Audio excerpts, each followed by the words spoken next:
मंजिलें उन्हीं को मिलती हैं जिनके सपनों में जान होती है।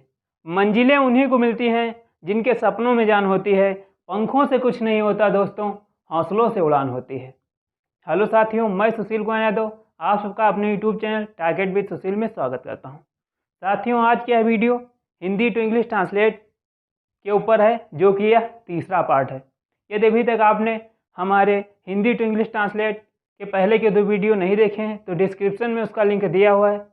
सबसे पहले आप उन 2 वीडियो को देखिए, उसके बाद इस वीडियो को देखिए, जिससे कि यह वीडियो आपको अच्छी तरह से समझ में आ जाए। आज हम इस पैराग्राफ का इंग्लिश में ट्रांसलेट करेंगे तथा इसमें यूज होने वाले सारे रूल्स भी बताएंगे। एक व्यापारी के पास एक नौकर था। यहाँ पर पास के लिए हैड का यूज होगा।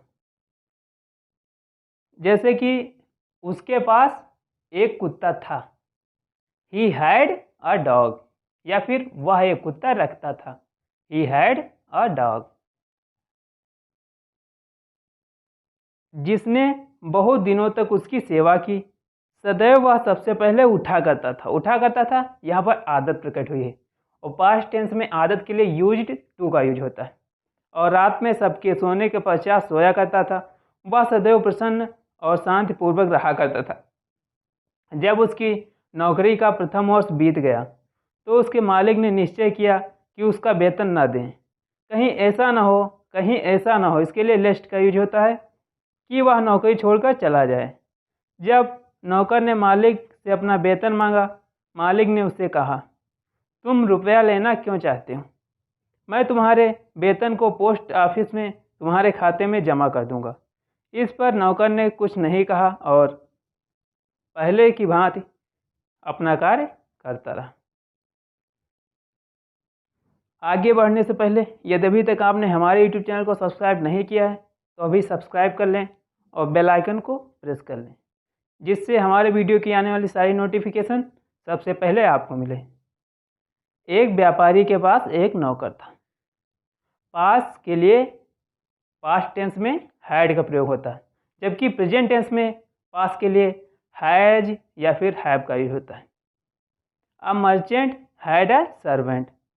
एक व्यापारी के पास एक नौकर था, या फिर एक व्यापारी एक नौकर रखता था जिसने बहुत दिनों तक उसकी सेवा की। Who served him for a long time. Who served him for a long time. सदैव वह सबसे पहले उठा करता था। उठा करता था मतलब इसमें उसकी आदत है, तो इसलिए यूज्ड टू का यूज होगा। He always used to get up first. He always used to get up first. और रात में सबके सोने के पश्चात सोया करता था। And used to sleep at night after everyone slept. और सदैव प्रसन्न और शांतिपूर्वक रहा करता था। And was always happy and calm. जब उसकी नौकरी का प्रथम वर्ष बीत गया। When the first year of his service was over. When the first year of his service was over. तो उसके मालिक ने निश्चय किया कि उसका वेतन न दें। यहाँ पर तो के लिए देन का यूज नहीं होगा, बल्कि कॉमा का यूज होगा। His master decided not to give him his pay. क्योंकि जब व्हेन आता है और व्हेन के बाद अगर तो आए तो के लिए कॉमा का यूज करते हैं। कहीं ऐसा ना हो कि वह नौकरी छोड़कर चला जाए, कहीं ऐसा ना हो, इसके लिए लेस्ट का यूज होता है। Lest he should leave the service.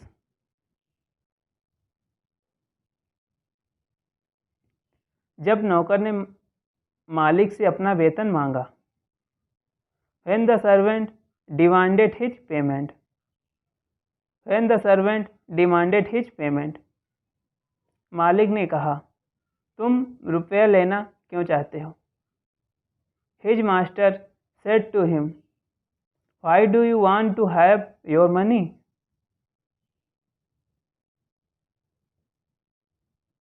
मैं तुम्हारे वेतन को पोस्ट ऑफिस में तुम्हारे खाते में जमा कर दूंगा। I shall deposit your salary in your account in the post office. इस पर नौकर ने कुछ नहीं कहा। इस पर के लिए एट दिस का यूज होता है। At this the servant said nothing.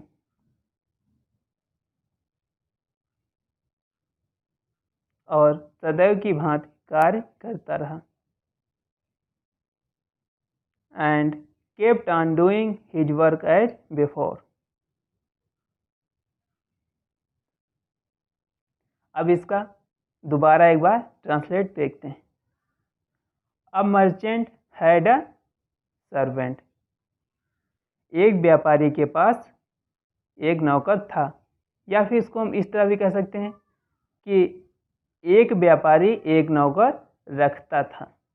इसमें भी हैड का यूज होगा। Who served him for a long time. जिसने बहुत दिनों तक उसकी सेवा की। He always use to get up first. वह सदैव सबसे पहले उठा करता था। And use to sleep at night after everyone slept. और रात में सबके सोने के पश्चात सोया करता था। एंड और वाज ऑलवेज हैप्पी एंड काम। और वह सदैव शांत और प्रसन्न रहता था। When the first year of his service was over। जब उसके नौकरी का एक वर्ष बीत गया। His master decided not to give his pay। तो उसके मालिक ने यह निश्चय किया कि उसका सैलरी ना दें। लेस्ट मतलब कहीं ऐसा ना हो, ही शुड लीव द सर्विस, कि वह नौकरी छोड़ दे।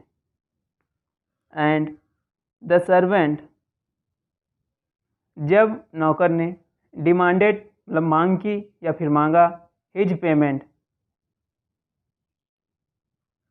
अपना पेमेंट या फिर सैलरी। हिज मास्टर तो उसके मालिक ने, सेड टू हिम उससे कहा, व्हाई क्यों, डिड यू वांट मतलब तुम क्यों चाहते हो, टू हैव मतलब लेना या फिर रखना, योर मनी तुम अपना पैसा लेना क्यों चाहते हो। I shall deposit your salary. I shall deposit मतलब जमा कर दूंगा। I shall deposit your salary in your account in the post office. मैं तुम्हारी सैलरी या तुम्हारी वेतन को पोस्ट ऑफिस में तुम्हारे खाते में जमा कर दूंगा। एट दिस, इस पर के लिए एट दिस का यूज होता है। तो एट दिस, इस पर द सर्वेंट सेड नथिंग, इस पर नौकर ने कुछ नहीं कहा। एंड और kept doing his work as before, और पहले की भांति कार्य करता रहा। यदि आपको यह वीडियो अच्छा लगा हो तो इसे लाइक करें, अधिक से अधिक शेयर करें। और अगर अभी तक आपने हमारे यूट्यूब चैनल को सब्सक्राइब नहीं किया है तो अभी सब्सक्राइब कर लें और बेल आइकन को प्रेस कर लें, ताकि हमारे वीडियो की आने वाली सारी नोटिफिकेशन सबसे पहले आपको मिले।